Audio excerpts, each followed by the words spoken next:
Saudações a todos, José Carlos Pereira Júnior, Pereirinha, pediatra.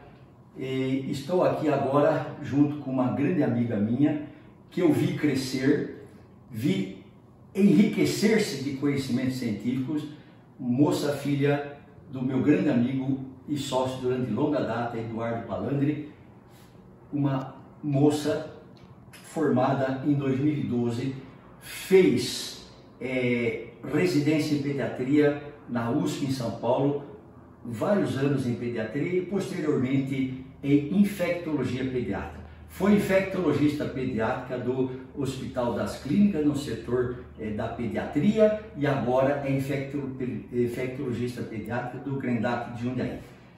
Mais do que ninguém, creio eu, que ela conhece sobre como anda o Covid em crianças aqui no Brasil. Então, entrevistando minha grande amiga, eu já começo por lhe perguntar: como é que anda a situação do Covid aqui no Brasil em relação às crianças? Bom, Pereirinha, obrigada pelo convite e obrigada pela apresentação. Meu pediatra, acima de tudo. Bom, o Covid-19 no Brasil, a gente vem vivenciando uma primeira onda ainda, vamos dizer, em comparação ao mundo.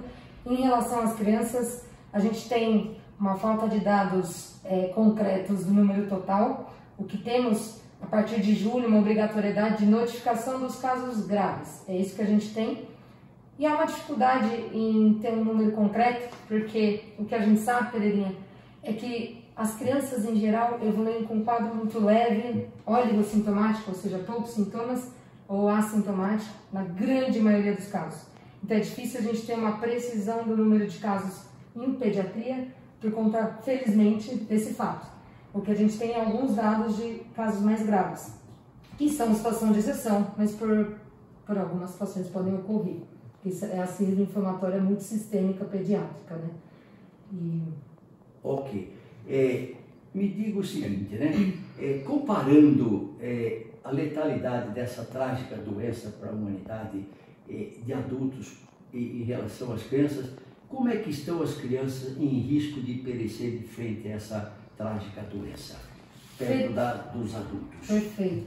Felizmente, as crianças têm um desfecho muito melhor e em termos de letalidade, não dá nem para comparar com números em relação a adultos e idosos, né? Principalmente e adultos com fatores de risco, né? Como eu disse, as crianças, o mais comum é a gente ver a apresentação clínica muito leve ou assintomática. Dos casos graves, a gente vê que pode ter uma letalidade maior. Mas veja, em números, Pereirinha, a gente sabe que mais ou menos tem alguns estudos mostrando 0,6% das crianças com um quadro crítico, que a gente fala, que é um quadro mais grave. E daí, dentre as crianças com quadro grave, algumas vão evoluir para essa síndrome, que daqui a pouco a gente vai explicar um pouquinho melhor.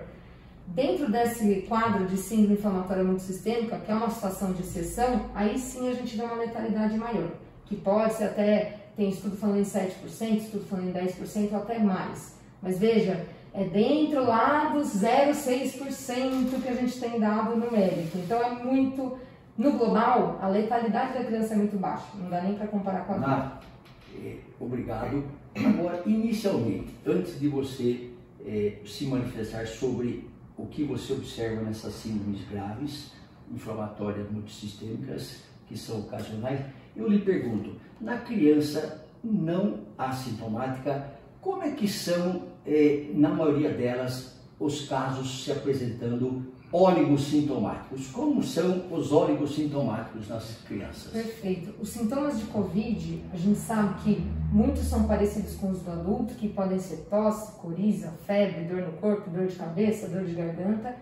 Às vezes nas crianças pequenas é difícil a gente falar em dor de garganta, dor no corpo, é difícil definir isso num bebê, num lactente. O que é um dado interessante, nem todos, cerca de 1/3 até metade não apresenta febre, isso é um dado interessante. Então a ausência de febre não exclui Covid, isso até justificou uma mudança do Ministério. Eu observei isso várias vezes, realmente. E às vezes é um quadro realmente leve, vai lembrar muito um resfriado, até um resfriado, eu digo, nem chegar a lembrar gripe, às vezes, porque gripe em geral tem febre, não é mais comum ter febre. Então Covid nem sempre vai dar febre. E em relação aos adultos, o que muda um pouco também, é que as crianças costumam ter mais coriza em relação ao adulto, apesar de a criança ainda ser 20% dos casos com coriza. Adulto tem estudo falando de 5%. Então, adulto é uma situação de exceção ter coriza. Criança também é o menor número, mas ainda assim, em comparação ao adulto, um pouquinho mais de coriza. O resfriado comum é menos coriza. Sim, assim, acaba tendo mais coriza que no adulto só na apresentação do Covid, mas tem menos coriza que e diarreia, Giovana? Isso, importante. Nas crianças, a gente sabe no adulto também, nem sempre o Covid vai se manifestar com sintomas respiratórios, né? A gente pode apresentar diarreia, sim, como sintoma até único, assim, quadro clínico único, tá? Isso a gente sabe que pode acontecer. No contexto agora de Covid, muitas vezes, na dúvida, a gente até acaba investigando Covid mesmo sem só um quadro diarreico, tá? É um quadro talvez não típico da diarreia que a gente costuma ver, é bom então investigar Covid, né? Sim, que fuja um pouco do habitual, não tem uma exposição tão marcada, enfim, para piscina, para algum lugar, para alguma alimentação, enfim. Se não tiver uma epidemiologia tão marcada, às vezes Covid entra no diferencial. Muito obrigado, Giovana. Agora, os casos leves de Covid, como é que você tem tratado, conduzido os casos leves? Os casos leves, né, o que a gente sabe de tratamento de Covid, tratamento antiviral, né, principalmente, a gente não tem nenhuma droga ainda com eficácia para a gente falar, ó, vamos usar essa droga para prevenir que evolua com gravidade, para os casos leves, né, quando eu digo. Então, o tratamento em geral de sintomas, né, lavagem nasal, se tiver muita coriza, se for a situação de ter coriza, sintomáticos, antitérmicos, analgésicos, é mais esse controle de sintomas. Isolamento social, né, principal. Acho que o mais importante, mais marcado nos casos leves é ter os cuidados de isolamento para quem é de grupo de risco, ali da família. Né? Ok. E o que você nos diz sobre ivermectina, nitazoxanida, o famoso Anita, cloroquina, hidroxicloroquina, que você poderia nos informar sobre essas terapêuticas?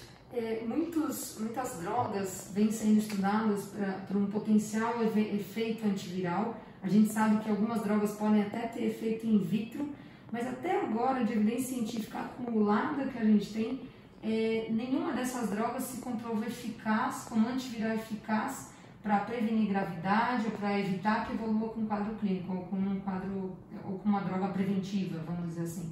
Não teve nenhuma evidência científica. Excelente, é minha impressão também, né? Sim. Viu, Giovana? Com relação ao retorno às aulas, o que você teria a nos dizer sobre o retorno às aulas das crianças? Presencial, aula presencial. Exato. Minha impressão e a impressão que a gente vê de muitos pediatras e cientistas também estudando o assunto, até alguns meses atrás, o maior receio é que se voltasse às aulas presenciais, porventura poderiam ocorrer muitos surtos, né? Muita situação de realmente transmissão entre as crianças. Acreditava-se que as crianças eram super spreaders, que a gente fala, que são super transmissoras. O que se viu é que isso não é verdade.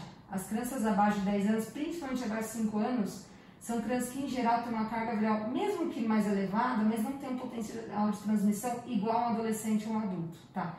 Então, principalmente as crianças pequenas, elas transmitem menos. Quando você vê, os estudos mostram isso. Então, a transmissão é menor nas crianças menores, o que é muito bom, isso tranquiliza demais. Pode ir para a escola. Exato. Então, a questão de escola, eu acho que, lógico, nada é risco zero, né, Pereirinha? A gente está vivendo uma situação única no mundo, né? Mas, ponderando o risco de ficar em casa, o risco de isolamento, do ponto de vista saúde mental também da criança, de ela estar já vários meses em casa, os pais coordenarem as atividades também, eles trabalham muitos em home office, né?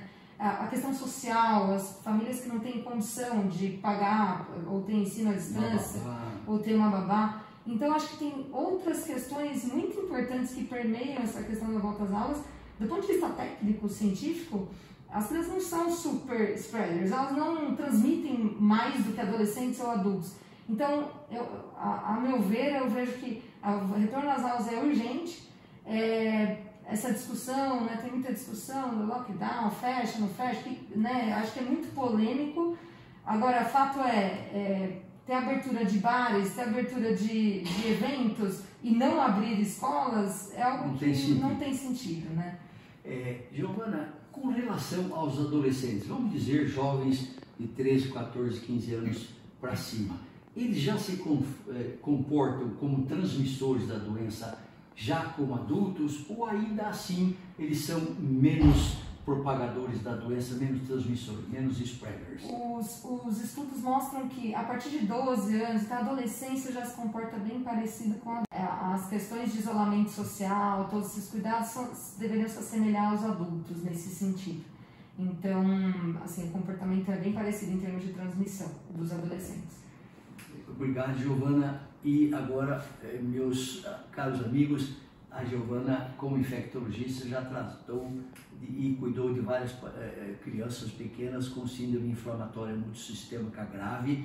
Então, eu queria que você discorresse, Giovana, sobre essa problemática que é um item sério do Covid em relação à criança. E me parece, diga-me se sim ou não, me parece que não é obrigatório que os testes, o RT-PCR, por exemplo, sorologia, dê positivo para o Covid, que acredite que às vezes há casos que há negatividade nos testes, mas não obstante foi o Covid que desencadeou.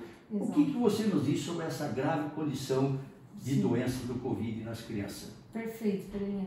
Acho que isso é o que mais assusta todo mundo, só frisando, é uma situação de exceção, então é uma situação rara, mas quando ocorre é uma situação potencialmente grave. E até que idade, mais ou menos, isso pode se manifestar? Pode ocorrer em crianças maiores, até 10, até a adolescência. Nos critérios de definição, dependendo do critério utilizado, pode ir até 19 ou até 21 anos, dependendo se é do CDC, se é a Organização Mundial de Saúde.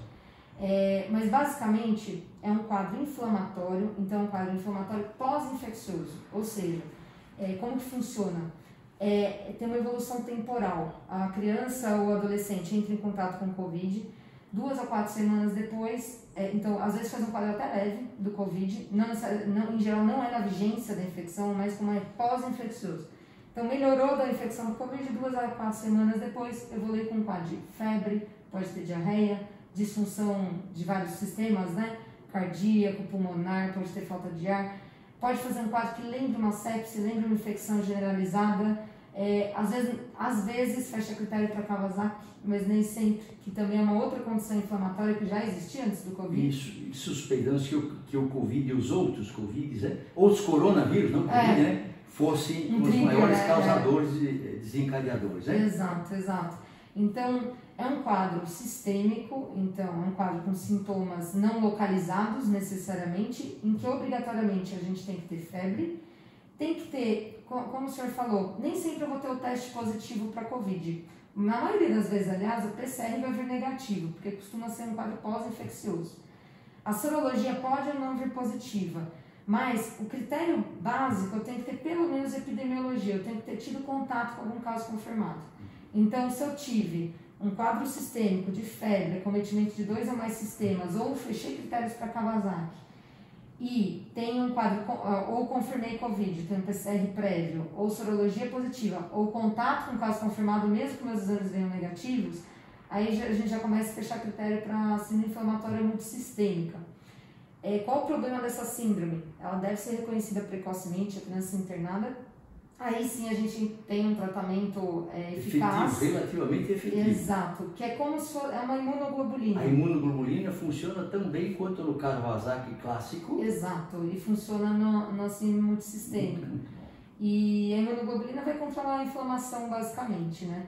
Sim, mas sim. Esse é o nosso, acho que é o grande alerta, é saber reconhecer, né? É ter aquela visão de, opa, tem um quadro inflamatório, vamos colher exames, ver se fecha critérios, tudo, porque daí o tratamento precoce é importante. Infelizmente, né, esse quadro grave apresenta uma mortalidade razoavelmente grande, particularmente se houver demora no diagnóstico, se houver demora na instituição da imunoglobulina, suponho eu.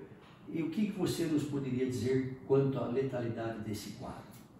Numericamente vai variar de acordo com as publicações científicas, mas isso a gente vê que pode variar de 7%, tem publicação falando em 30%, 40% de letalidade, ou seja, 30% de quem está cometido pela síndrome evolui com óbito. Mas é o que eu comentei, eu acho que a gente tem que avaliar também temporalmente como o nosso conhecimento evoluiu em relação à própria síndrome, né? Se a gente for avaliar estudos lá do começo da pandemia, em que a síndrome começou a ser identificada, provavelmente a letalidade era maior, porque a gente não sabia até então, né? Mau controle dos pacientes internados, todos os a gente não tinha conhecimento, né? prática da doença, né? Sim, então apesar da letalidade ser alta, a gente considera alta, acima de 5% é alta, né?